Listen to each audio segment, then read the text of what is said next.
আসসালামু আলাইকুম। আজকে আমরা ইসলামে চুরির শাস্তি এবং এর নির্দিষ্ট সীমা নিয়ে আলোচনা করব।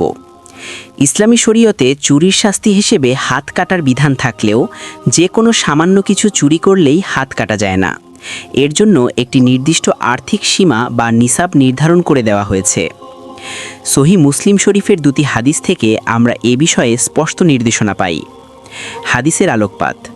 প্রথম হাদিস, রাসূলুল্লাহ সাল্লাল্লাহু আলাইহি ওয়াসাল্লাম এক দিনারের 1/4 এবং এর অধিক পরিমাণ মূল্যের মাল চুরির অপরাধে চোরের হাত কর্তন করতেন। সহিহ মুসলিম শরীফ হাদিস নং 4241।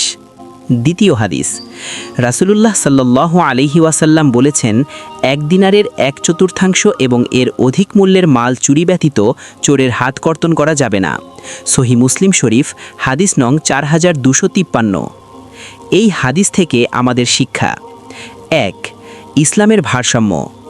ইসলাম যেমন অপরাধ দমনে কঠোর, তেমনি শাস্তির প্রয়োগে অত্যন্ত ন্যায়পরায়ণ।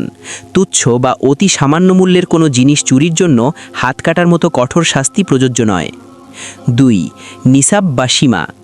হাত কাটার শাস্তি কার্যকর হওয়ার জন্য চুরি করা মালের মূল্য অন্তত 1 দিনারের 4/1 হতে হবে। এর কম মূল্যের কিছু চুরি করলে বিচারক অন্য কোনো লঘু শাস্তি বা তাজির দিতে পারেন, কিন্তু হাত কাটা যাবে না। 3. সতর্কতা।